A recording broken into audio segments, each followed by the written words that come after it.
Everyone,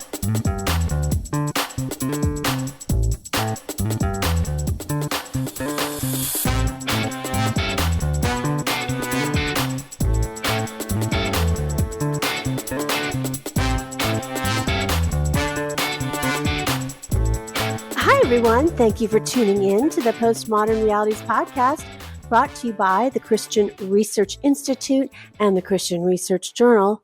I'm Melanie Cogdill, managing editor of the Christian Research Journal.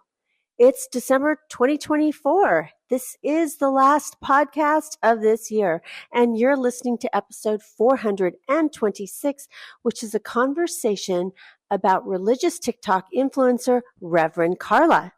Today's guest is Ann Kennedy. She has an MDiv and is the author of Nailed It, 365 Readings for Angry or Worn Out People, and blogs about current events and theological trends on her Substack, Demotivations with Ann. Ann has written an article about Rev Karla Kamstra for her Theological Trends column, and her article is called Leaving Church, Finding a Platform, a look at the content of Rev Karla. And you can read it for free on our website, equip.org. That's EQUIP.org. Ann, it's good to have you on the podcast again. It's great to be here. Thank you so much for having me. As I just noted, Ann has written an article in her Theological Trends column for our journal about a woman named Rev Karla Kamstra, and I had not heard of her until I had read about her in the New York Times. And the reason why they were featuring her is she seems like she's the new spiritual mother of TikTok with more than 730,000 followers. So that seems closer to 1 million to me, getting towards there than less than 1 million. And so she's been kind of this Mr. Rogers-esque type of spiritual figure on TikTok. So why are we talking about her today? I like I said before, the New York Times, I didn't even know who she was. So who is she? Well, she's on TikTok, and she had a book come out. So that's one reason why I think she's more in the news. It came out in October, and she is very famous on TikTok. She's one of, at least on the cover of the book, it says TikTok's beloved Rev Karla. And she is a deconstructor. She was a self-identified Christian for most of her adult life, it seems like. And, but her book and her presence online and a lot of people following her make her a subject of inquiry for me. And it's interesting, just in the last, I've been following her for a little bit. She's also very political. And so I think people follow her for her sort of political / spiritual content. And she's an influencer. So that's why we're talking about her today. I would say she's very run-of-the-mill kind of influencer, TikTok person. The thing that I found interesting about her is that she's a little older. I think she's about 60 years old.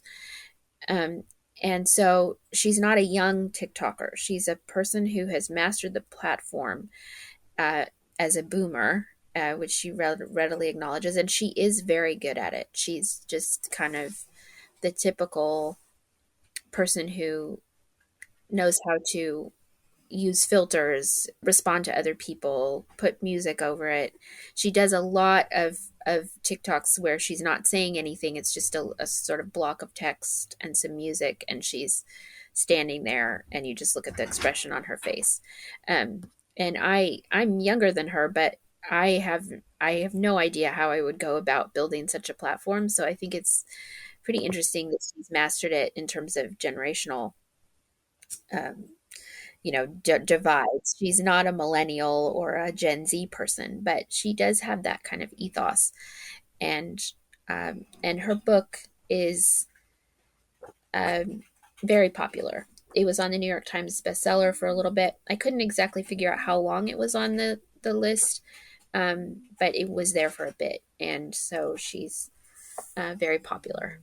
It's really interesting that amongst everything the algorithm serves up, it also serves up people who are, I guess, offering some kind of spiritual advice online to, well, probably, like you said, she's like a baby boomer who has figured out how to master this particular platform and get her message out there to young people.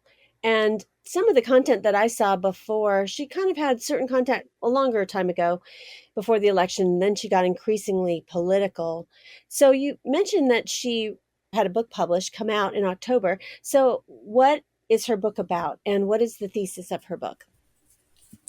So the book is called Deconstructing, Leaving Church, Finding Faith. And it's sort of a memoir. She does have a lot of anecdotes about her life, and she uses her own process of deconstruction as a sort of template that she offers to the reader. But it's more than a memoir, it's kind of a how to. At the end of every chapter, she offers advice, practical advice about what to do if you're wanting to deconstruct. And she's very warm, very pastoral. She addresses the reader as beloved. And so it's not an apology for why you should deconstruct. It's if you are already leaving or the Christian faith or disaffected and you don't want to go to church anymore, what should you do? She has a lot of encouragement about why what you're doing is good and you shouldn't question that. You should go ahead and leave. But here's what you can expect. You know, you'll be lonely at certain points. You might feel angry and sad. You'll have a hard time finding community, that kind of thing. There's just a lot of practical application, but it also is very much her own how she left the church and how the church was bad for her. And it's not too much deeper than that. There's a chapter on the divine feminine. There's a chapter on how you should not continue to be angry with Christians and with the church, but you should kind of get to a point of some kind of reconciliation where, you know, you wouldn't necessarily go back to church, but you're not going to throw everything away from a churched background. You would admit that some things were good. What should you do about trauma that you've experienced in the church? And then just the last chapter is life after deconstruction or deconstructing. So I'm using her term deconstruction because that's the term that everybody uses. But essentially, what we're talking about is a person who apostatizes, who did at one time profess faith and then later denied or rejected that faith. I would say, reading her book, that she never understood what it meant to be a Christian. That comes through very clearly. So when you say, I would say she probably isn't leaving faith because she probably didn't have it. But she did from a public sort of, you know, she worked in a church. She had different church jobs. She taught Sunday school, that kind of thing. Tell us a little bit more about her journey. I do know from just reading, like publicity online for the book, that she said that her deconstructing journey began when she was 50. So that sent her on a trajectory. Like you said, well, did she believe it in the first place? Did she, since she is more of a boomer, did she come from kind of some of the stories that we're hearing from the younger generation that grew up in evangelical spaces, where they went to evangelical schools all the way through or colleges, and then came to a realization that I don't believe this anymore, type of a journey of maybe some of the Gen Z women that we're hearing about deciding that they no longer believe in Christianity? Or was her journey something different? She uh, she was later in life. I think what precipitated her actually leaving was that she wanted to become ordained. So she began life as a Southern Baptist as a little kid. Her grandmother was Southern Baptist and took her to church, and she was baptized as a Southern Baptist. And then over time, she went to a more Presbyterian church, and it seemed like she was kind of drifting into a more liberal or progressive vein through her adult life. But she was very invested in church, whichever kind of church she was in at the time, and would kind of be all in. But it seems that she very much desired to be ordained. And the church that she was in didn't say no to that outright. They invited her into sort of an in-house ministry preparation training situation. That's not, I added a lot of words there. I'm sure that's not what it was called, ministry situation, but they had an in-house training program, and she was invited to be a part of that. And then as it went on, she discovered that she would not be able to be ordained as part of that process. And she also, as she went on, became fully affirming of the LGBT lifestyle. She herself doesn't identify as a lesbian. She's married and has a child, and I think a stepchild. And she online, her part of her persona is that she's affirming. She's very desirous of people feeling fully included, as she says, and she's often wearing a rainbow stole. That's kind of her main headshot picture.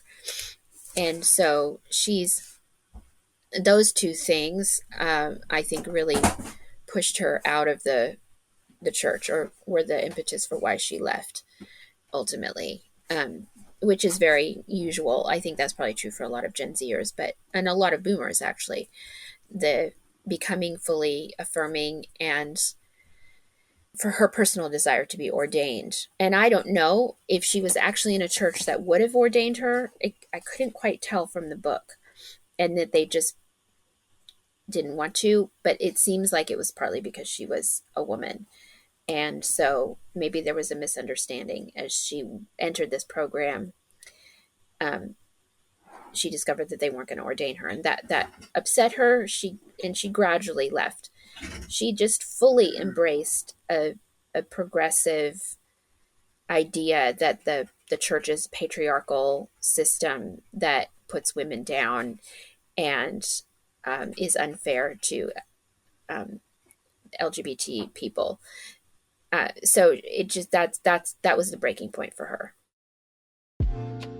As I noted at the top of this podcast, this is the last episode for this year, 2024, and we are heading into 2025 with so many interesting topics that we have in store for all of you next year. But this is also time. You've only got another day or so to make your final donations for 2024 to your favorite nonprofit organizations and causes. And I hope that you will remember the Christian Research Journal. Now that we are not a subscription-based magazine, I hope that you've been enjoying all of the free content that you get every single week, not only in the form of this podcast with very interesting interviews with our authors, but also being able to read their articles on our website completely free, without a paywall and without a paid subscription. So we are hoping that you will give us maybe more than a tip if you've been giving us tips regularly. If you haven't been giving tips and would like to tip us this year for our content, we would be so grateful. It's easy to go to our webpage and go to Postmodern Realities, which is under the Journal tab, and then any of the landing pages has a link where you can give us a tip and maybe consider giving us a very generous tip at the end of the year.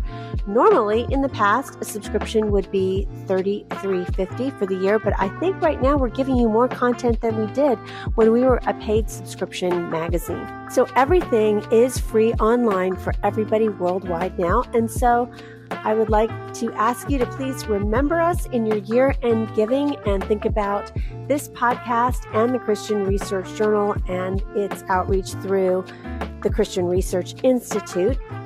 If right now in your budget you don't have the funds available to make a financial partnering donation, would you please consider giving us a rating or review on Apple Podcasts in particular? Last time I looked, which was this week, the last written review, and they're about a sentence long. It does take some time, but less than 5 minutes of your time, and it's free. It's just the gift of your time.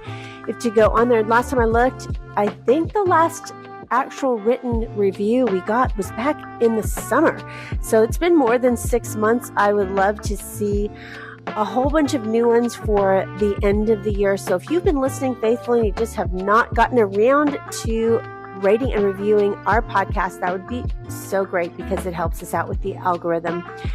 Well, now back to my conversation about Rev Karla of TikTok with Ann Kennedy. Besides her church experience, which sounds varied to me, I mean, from Southern Baptist to progressive mainline Christian spaces seems like a divide. I mean, it seems like her journey wasn't just particularly only in one denomination or anything like that. Although wherever she ended up, it sounds like they wouldn't ordain her and she wanted to be ordained. But what does she say in particular about some essentials of the Christian faith? Like the Bible is the word of God and it is inerrant and it is authoritative. Does she have any opinions on that? She doesn't go very far into the question of scripture. As if you read her book or look at her content, you'll see that there's a lot of small errors. Well, I wouldn't call them small, but her use of Christian terminology is slightly off. So at one point in the book, she says, when we were young, we were all taught that Jesus is the Father in heaven. Most people who are Orthodox Christian aren't taught that Jesus is the Father in heaven because he's the Son.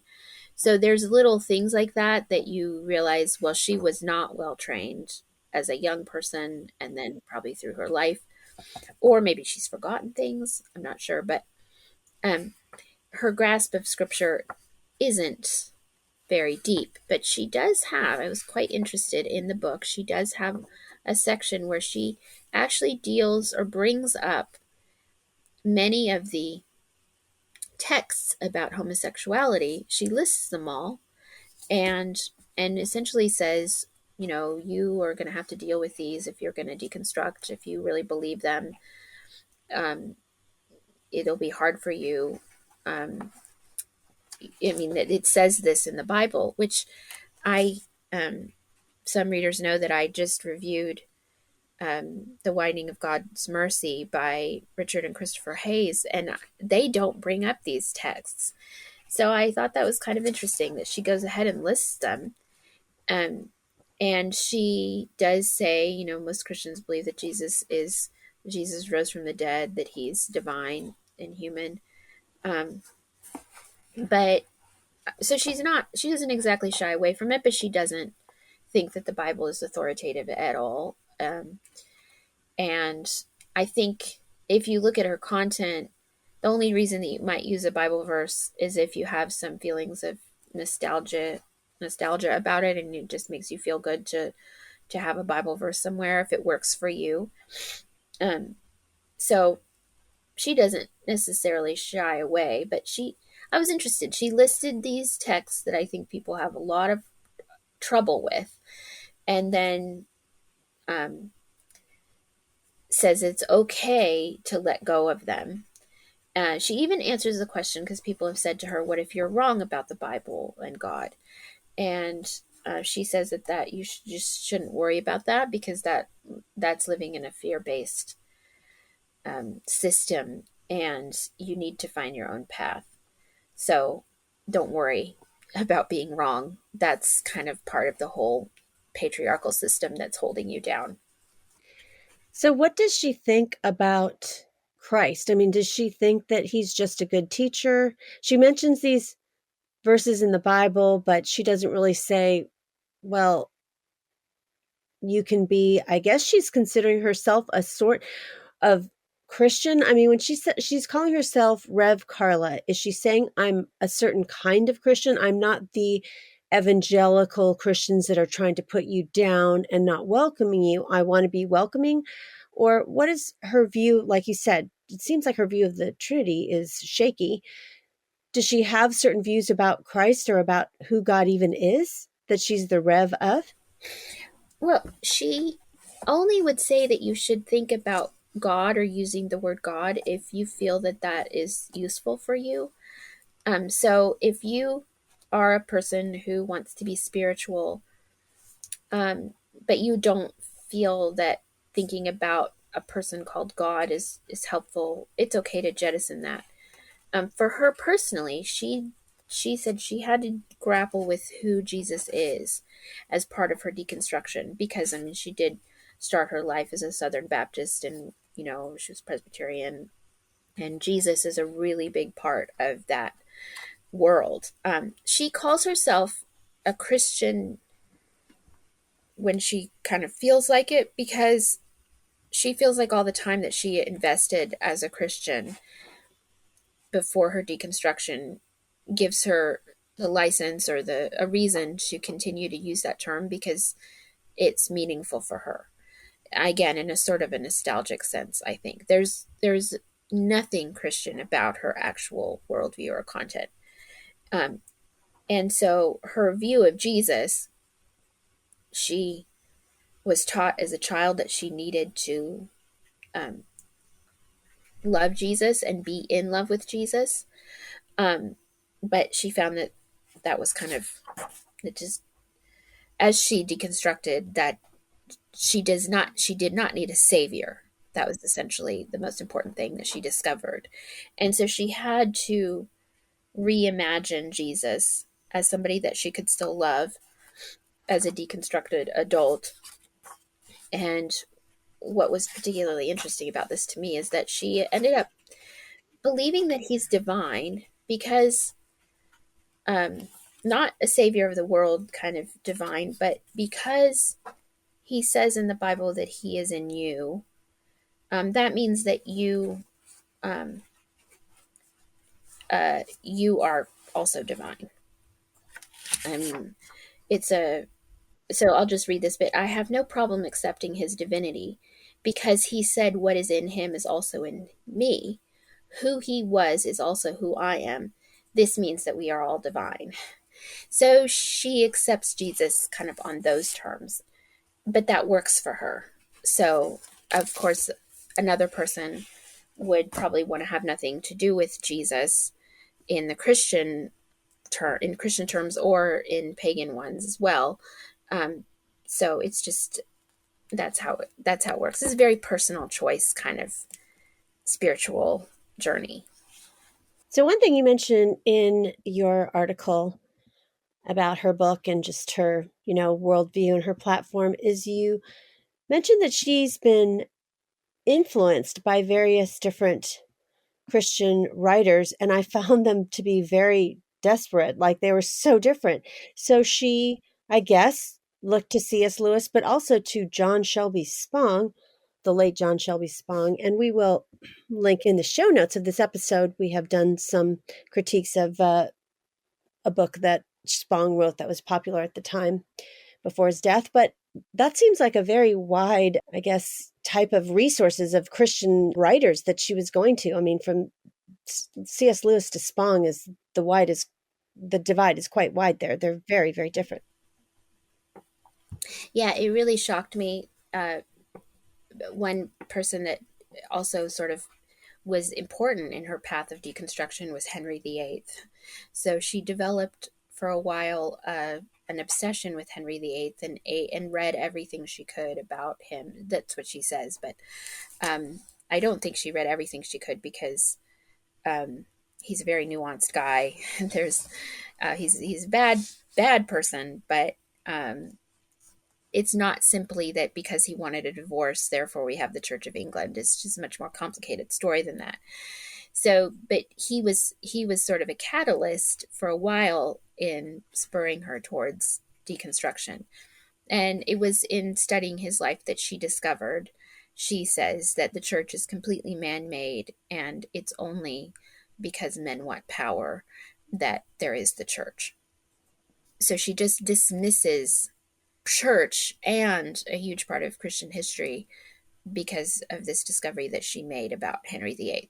So from there, she moves to C.S. Lewis, and she claims that reading C.S. Lewis in her evangelical world would have marked her as a heretic.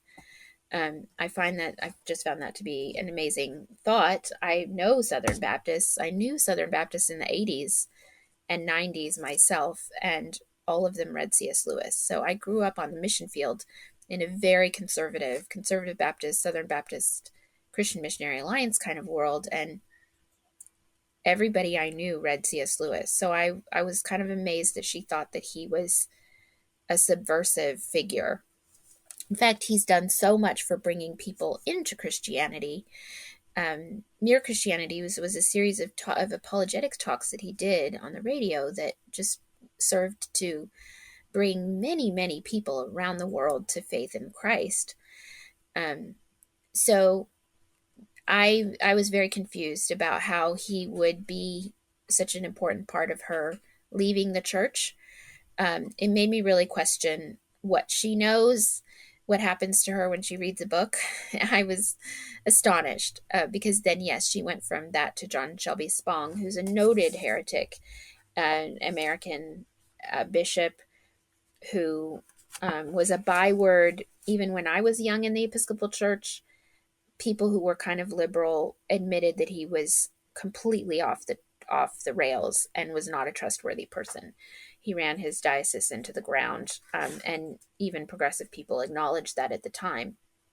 So, but she also, in the book, talks about how she really loves Bart Ehrman and Rachel Held Evans and other kinds of people. So she was reading in one direction out of the church, and um, I would question how much she was really able to grasp what she was reading, because some of those people probably weren't leading her in the direction that she is in now.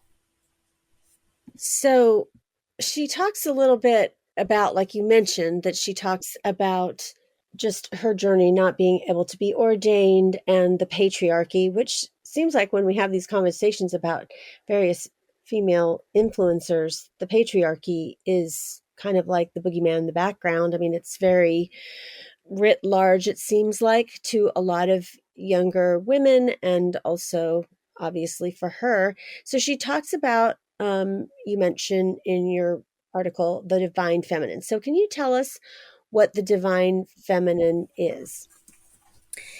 Well, so this is a place I'm on shaky ground here, because I have read about the divine feminine here and there, and there is a strain in Christianity that tries to, um, or I would know if I wouldn't maybe call it real Christianity, but on the fringes of some Catholicism, and like Richard Rohr, who wants to talk about the cosmic Christ, that you can kind of maybe a little bit of yin and yang, that there's the divine feminine and there's the divine masculine, and it's a sort of energy force that's present in every person, and it kind of ebbs and flows. And so for Kamstra, part of her deconstruction from Christianity was to discover that God isn't male per se. He's although she continues to use male pronouns for God throughout, and she makes an apology for that. Again, it's because it's what she feels comfortable doing, but you shouldn't do it if you don't feel comfortable. But whatever it is, God or whoever is sort of equal parts masculine and feminine, and it's part of the patriarchy that the feminine part has gotten lost. So it's important to rediscover the wisdom of the divine feminine, that and it's present everywhere. She says even Roman Catholics would revere the Virgin Mary, and that's part of leaning towards this divine feminine side. It's wrapped up in being partly God yourself, but in a sort of gendered form. And when you don't sort of accept and live into this, I'm not exactly sure how you would do that, but if you don't do it, you risk becoming toxic. You can have toxic masculinity. I guess you could probably have toxic femininity, although I don't run into that quite so much. But you should just explore this. How does this divine energy live in you? How can you be more in touch with it? You should explore that for yourself, and it'll be good for you. And she has a whole chapter on it in the book, and I found it to be um, kind of interesting, but also very woo, if that's a word I can use. So is she a sort of feminist, theological feminist, or not really? She's just, it seems like she's so over the map. She calls herself Rev Karla, but I'm not really sure how she defines herself theologically. Like, what is she, a reverend of all of her followers, of social media? Well, so you can go to the seminary that she went to is called One Spirit Seminary, and you can get a degree. I don't know if it's called a Master of Divinity. I doubt it, but you get some kind of credential that allows you to call yourself a reverend. I don't know that there's any particular like ordination service, but if you look around the website, there's people who sort of start quote ministries, who have social media online presence, who might do different kinds of you know nonprofit work, who are sort of spiritual people, and they all call themselves reverend. So she doesn't have a church, she doesn't go to church, she's de-churched, which was hard for her because church was such an essential part of her life for all of her life, even her adult life. She would be in church, she said, whenever it was open. She worked on staff, she worked as an unpaid volunteer, she taught Sunday school. She was just really invested in the church as an institution. And now she's completely has nothing. She does not go to church. She does not meet with other people on Sunday. If you look at some of her TikToks, she uses crystals and some sort of pagan kind of witchy elements to memorialize her feelings and her state of mind at any particular moment. Uh, but I would say she would probably consider that her social media, her followers, constitute some kind of spiritual influence for her, that she is pastoring in some sense a group of people who follow her online. Um, and that's where you mentioned she's kind of a Mr. Rogers type persona. She's very warm and friendly and very sarcastic at the same time, and quick to go after people who disagree with her or she thinks they're wrong. She makes lots of TikToks about people she thinks are saying untrue or unhelpful things, usually about politics. It is a spiritual enterprise that she has going on, but it's not one grounded in sort of traditional theology. Certainly no specific ideas about God, or no ideas of doctrine, or even like how you would live other than to just sort of be a good person, I would imagine. I don't think that you can be a good person and be a political conservative. That's definitely off the table. But other than that, it's very loosey goosey and not related to specific doctrinal content or anything like that. You mentioned that she's pretty political. I looked at her content. It's the same content on Instagram, but really where she's found the foothold is on TikTok, because she's over 700,000 followers. And on Instagram, I think she doesn't even have 50,000 followers. But she, like you said, she is sarcastic, but she has this like motherly tone, I would say, even while she's condemning people she doesn't agree with. And so she tries to be welcoming, and then also, I don't know, how can you be angry in a nice way? I guess she says, like, you are welcome here.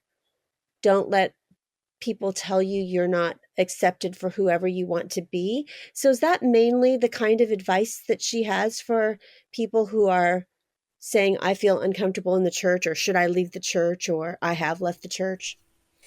Yeah, it's not very deep. It's more affirmation. If you feel it's time to go, you should go. If you feel like you're going to stay for a little while, that's okay too. But you should definitely become affirming.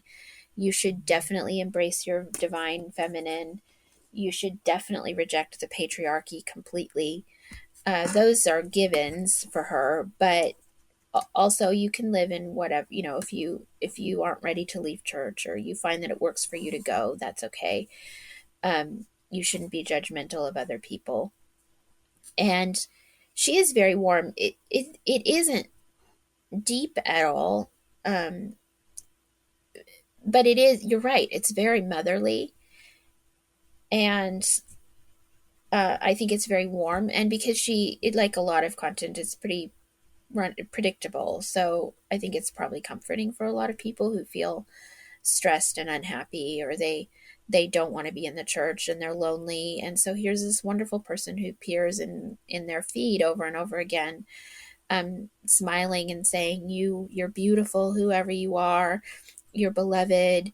You should choose your gender identity. um, if you feel like a woman trapped in a man's body, that's very beautiful. Whatever it is for you, I'm here to affirm you. um, that's, I think, a really powerful dopamine hit whenever you come across it in your feed for people who feel unmoored and are not connected to any substantive spiritual system, but don't also probably have family.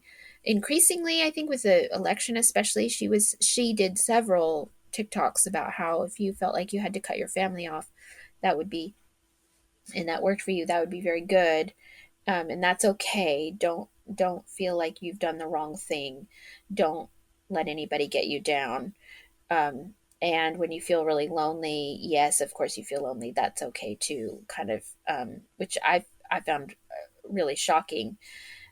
We keep hearing about a loneliness epidemic, and I think encouraging people to cut off their families because of politics is a really, really terrible idea. But um, she disagrees with me.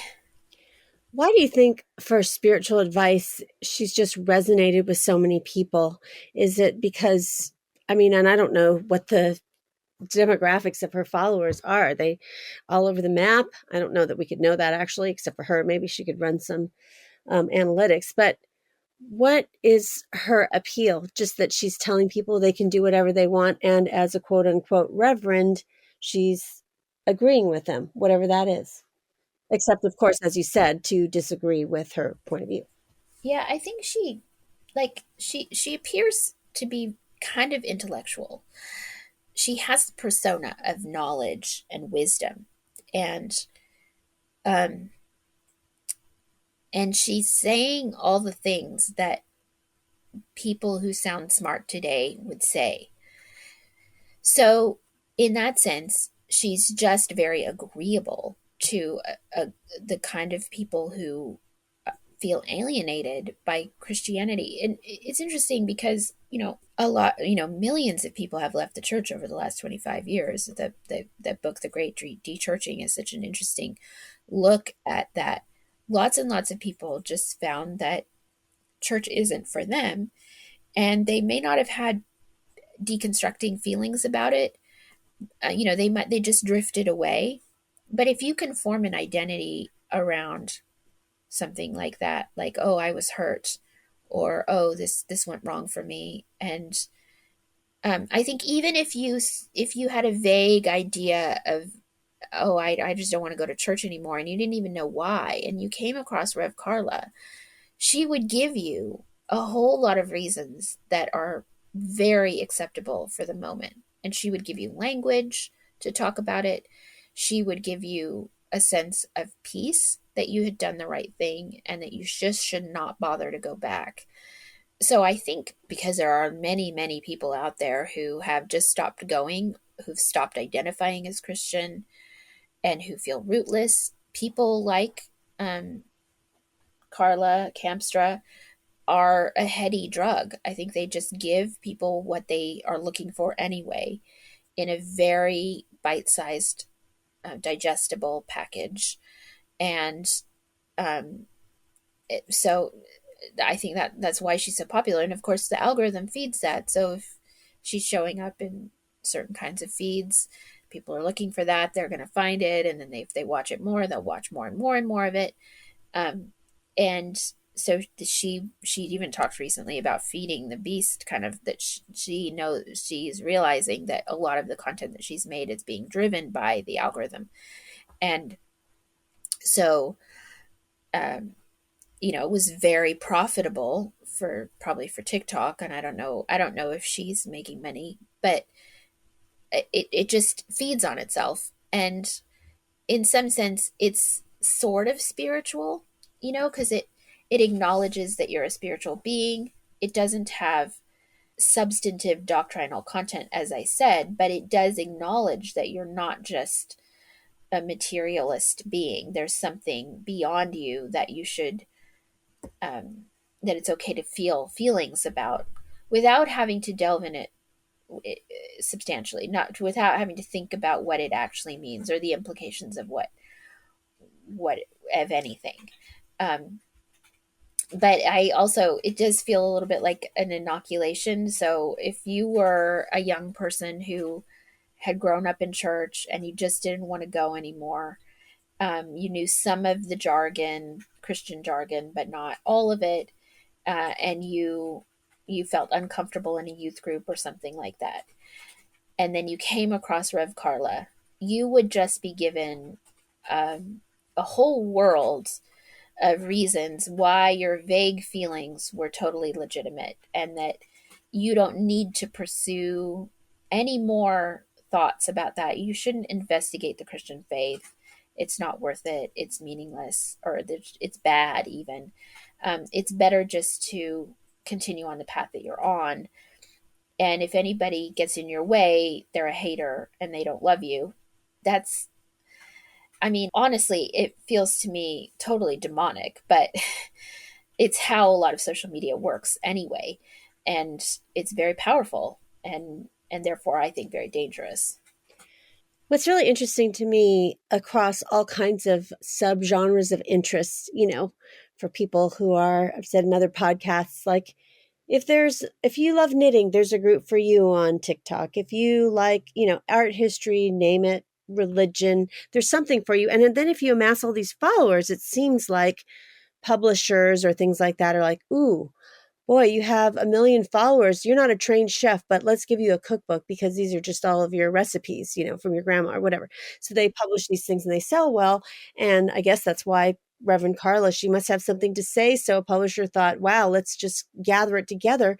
So does she have any kind of like systematic theology or just overall apologetic for people struggling in their faith? Or is it she just too vague to, because she wrote a whole book? I mean, is she too vague to pin down on how do people take her worldview and live by it? I guess just do whatever they want. I mean, she doesn't have any systematic theological worldview other than she's spiritual, not religious. And I would add, though she wouldn't probably say this, that she's political as a religion, that spirituality and politics have very much come to be wedded together in a lot of her content.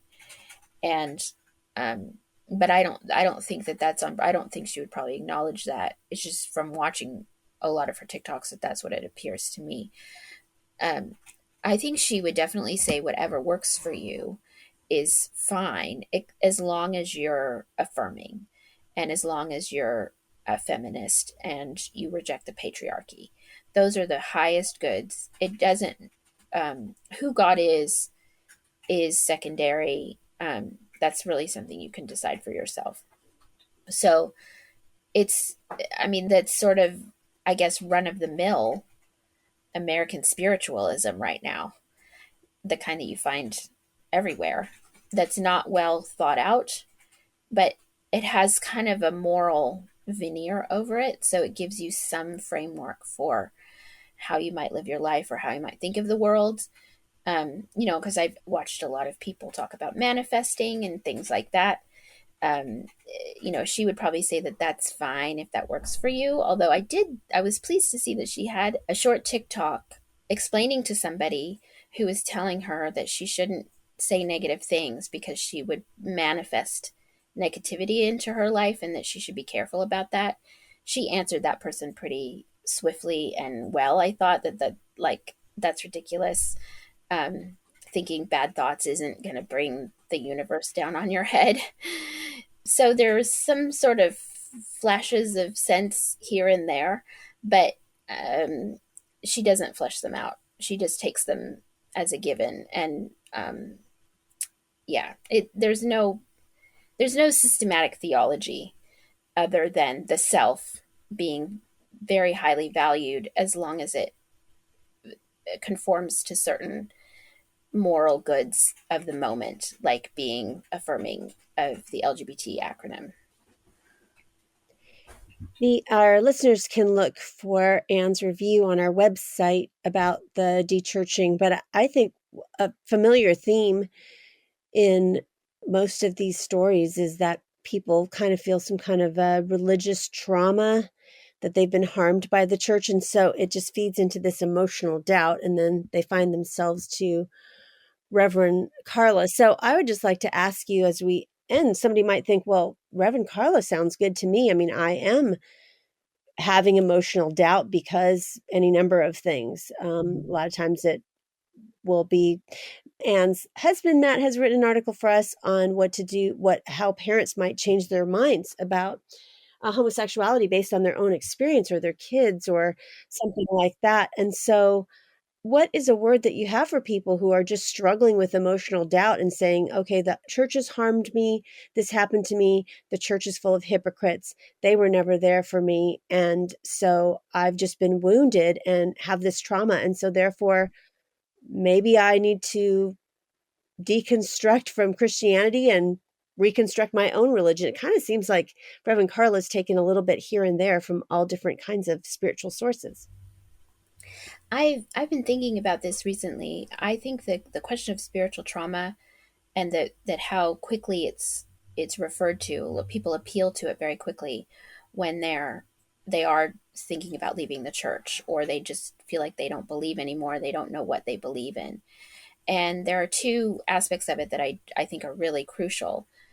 The first is that when somebody lies about God, especially a minister or a Sunday school teacher or somebody who is in authority, whenever somebody lies about God, it is uniquely hurtful. Um, so anybody who is in authority who says something to a child, for example, like God didn't create the world, or Jesus isn't God, or God isn't three in one. There's all kinds of different ways that you can kind of lie about God, either through ignorance or on purpose. Those lies are uniquely hurtful. So there are churches, I would say, usually progressive ones, but another way to lie is by behaving very badly and cruelly to somebody, that those kinds of experiences are more painful than other kinds of lies. Like if you come across a lie on Twitter, it's not as hurtful as if your pastor stands up in the pulpit and says Jesus isn't God. So I don't think we have good language to account for the kinds of hurt that people endure in church because of incompetence or actual lying on the part of clergy or other people in authority. But I think sometimes at least as I've heard explained to me in terms of trauma, because it seems that is a buzzword for Gen Z Right. people. And especially if you're older than Gen Z, I had someone tell me that I didn't understand trauma because I was old. So, The other issue, though, is the flip side of that, is that anytime you talk about sin in a church, people are going to feel sad. And so when a pastor is telling the truth about who God is and who the human person is, many people are going to feel very sad and uncomfortable because they are sinners.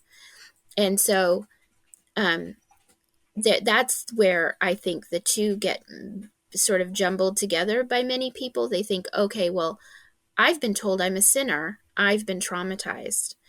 I've experienced church hurt because somebody told me I was wrong, or somebody sinned against me. An ordinary person sinned against me. That I've experienced church hurt. That Kamstra's book is got several in places where ordinary people, it seemed like not even the pastor, sinned against her, and she counts that as church hurt. And I think that those two things, both like the truths that people tell and the lies that people tell, because Christians or people in church are so unmoored and so badly educated as Christians, they get jumbled together. And then people who feel a morass of angst have nowhere to put it, and then they just leave. Um, and I think it would behoove a lot of us in the church to try to untangle that for ourselves so that we're able to quickly, first of all, apologize if we sin against somebody, but second of all, be able to say, I, you know, oh, if you were lied to, that's very bad. But if you were told you were a sinner, that's actually true. And let me help you sort through what that means and why it's a good thing for you to know that you have occasionally done bad things in your life. I think some of the church hurt also stems from somebody had a personal crisis and they say, well, Christians are called to higher standard, yet the church didn't help. I don't know, my Yeah. family when my mom went through a divorce, or my brother who was a drug addict, or whatever the case may be, or, my kid was bullied in youth group or whatever. And so they leave that at the door, I guess, of the entire congregation and say, well, this religion, they're not any different. So how do we encourage people to, I like the idea. You got to look at yourself too. If you've sinned against someone, you need to go and, you know, tell that person, ask for forgiveness, repent of what you did. If you've, spoken about them in an untrue or an unkind way, or whatever it is, we have to also look to see, how do we move through church life? But how do people balance that?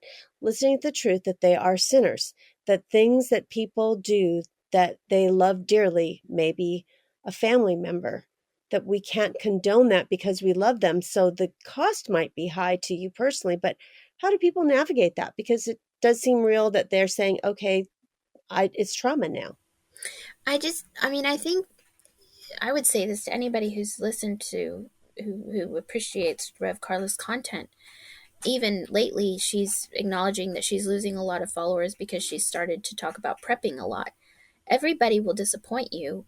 Even the person that you watched on that's helped you, you thought that person at some point is going to disappoint you. Everybody is going to be disappointing in one way or another. The only person who really can't disappoint you ultimately is God. If you accept him, he will take care of you forever. And you can know that for sure. If you're interested in knowing the truth, you can find it. If you really seek, you can really find. That's always been true. It's always been true in the church for everybody through all time. And your sense of grievance or sadness isn't unique to you. That may be really hard to hear, but everybody gets hurt because we are all sinners and we have all fallen short of the glory of God. And the church is full of people like that. So you should go and look for what is actually true and not listen to people who might be making money or fame on a platform. You should investigate to see what they're saying, if it's true or not, and not just take their word for it. That's just true across the board, no matter what happens in any sphere of life. And it's always been true. We haven't gotten to some kind of special world just because we have social media and TikTok now, that the rules of the universe are suspended and we don't have to do investigation and work anymore because the algorithm will feed us what we want. That's always been true. That would be my challenge to anybody who feels uncomfortable. Life is uncomfortable, and it's better to deal with that head on than accept easy answers that make you feel okay for a few minutes while you're scrolling. And I think to Christians, we've talked about this a number of times on this podcast, that they are not really clear on what they believe and why they believe it. And not really clear as they should be on who the person of God is. And all of these things are very important when we think about union with Christ. If we are to be more conformed to him, to who he is, and he said that we'll share in his sufferings, that means on one level that as people disappoint us in this broken world before eternity, we will be hurt. And so it's not like, why did these people do it? I didn't expect it. Well, you are probably not seeing biblically through the biblical lens of what the world is. And but yet we have hope. Like you said, it's always been true. There's hope and there's truth, and Christ is building his church. So we need to find comfort in that. And I hope people will think about a counter to Reverend Karla, because it's not sufficient to just watch a whole bunch of 60-second TikToks on various different topics to really give you a worldview where you can know who God is and follow him and grow in your faith. Yeah, I'm grieved that, she's Rev Karla is a grandmother. I think we need people who have had long years in the church to, if they are not well catechized in their, in their twilight years, to go and find the truth themselves so that they can be there for younger generations. It's just tragic to think that somebody, that she would have not investigated the truth for herself enough that she could be there for her grandchildren and children. And I'm praying that, those who are of her age, who feel like they don't know, that are maybe de-churching, that they in particular would turn back and go deeper into the scripture, for the sake of their children and grandchildren. It's not too late. As long as you have life, you can still go deeper into the scriptures. You can still embed yourself in a church community, and you can still find out who God is in himself. And I think that's true for every age group, right? Because people who are Gen Xers, or people who are millennials, who, by the way, millennials are in the early 40s now. We used to talk about them like we talk about Gen Z now. There's always people that Christians can pour into the next generation to help them understand and know who God is, to point them to Christ.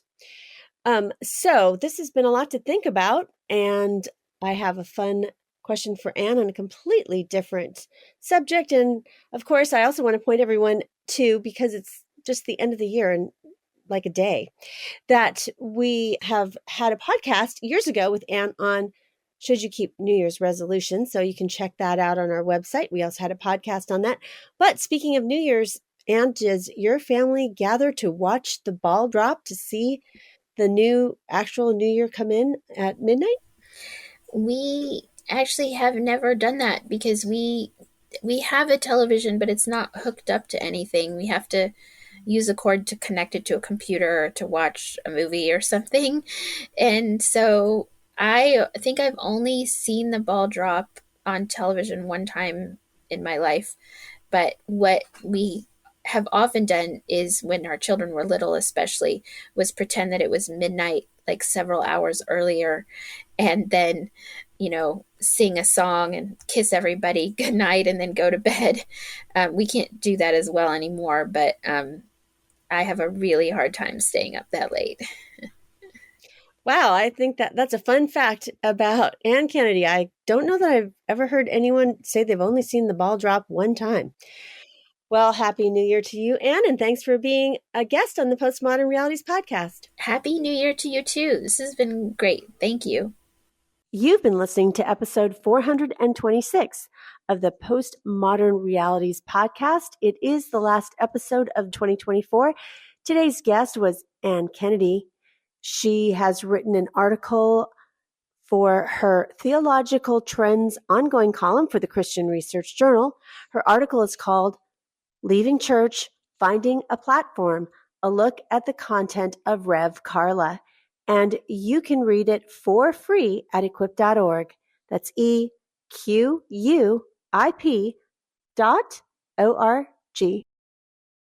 You won't want to miss out on subscribing to the other podcasts from the Christian Research Institute. We have the Bible Answer Man podcast, which is published Monday through Friday with the best of the week on Saturday. It's hosted by CRI President Hank Hanegraaff and is available wherever you get your favorite podcasts. In addition, Hank has a podcast called Hank Unplugged. Hank takes you out of the studio and into his study to engage in free-flowing, essential Christian conversations on critical issues with some of the most interesting, informative, and inspirational people on the planet. And you won't want to miss out on the brand new podcast from the Christian Research Journal. Christian Research Journal Reads presents audio versions of Christian Research Journal articles. It was a print incarnation of almost 45 years. It's now on the web, as you know, with new articles every single week. So you won't want to miss these audio articles of some of our most popular and most accessed articles on our website, equip.org.